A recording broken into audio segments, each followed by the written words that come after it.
வணக்கம் நண்பா. இன்றைக்கி ஒரு அட்வொகேட்டை நாம் தமிழர் கட்சியை சேர்ந்தவங்க வீடு ஏறி தாக்கியிருக்கிறாங்க. ஸோ அது ரிலேட்டடான வீடியோஸ் தான். ஸோ இதை முடிஞ்ச அளவுக்கு ஷேர் பண்ணுங்கள் நண்பா.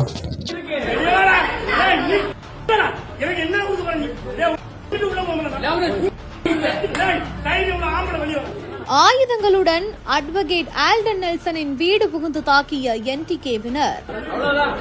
இவர் ஆக்சுவலி ஒரு யூடியூப் சேனல் ரன் பண்ணியிருக்காரு. ஸோ டிஎம்கேக்கு ஆப்போசிட்டாக நிறைய வீடியோஸ் போஸ்ட் பண்ணியிருக்காரு. கடந்த சில நாட்களாக நாம் தமிழருக்கு அகென்ஸ்டாக போஸ்ட் பண்ணதுனால வெறியேறி போய் அவங்க வீட்டுக்கு தாக்கியிருக்கிறாங்க வெறித்தனமாக.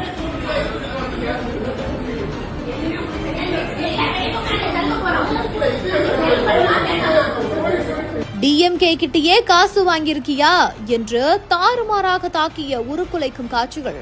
கன்னியாகுமரியில வழக்கறிஞர் ஆல்டன் நெல்சனோட குடும்பத்தினர் மீது என்டிகே ஆதரவாளர் ராஜா பேரோன் ஆயுதங்கள் வச்சு தாக்குதலை நடத்தியிருக்காரு. குறித்தான அதிர்ச்சிகரமான வீடியோ காட்சிகள் இணையதளங்கள்ல வெளியாகி பதைக்க வச்சிருக்குது.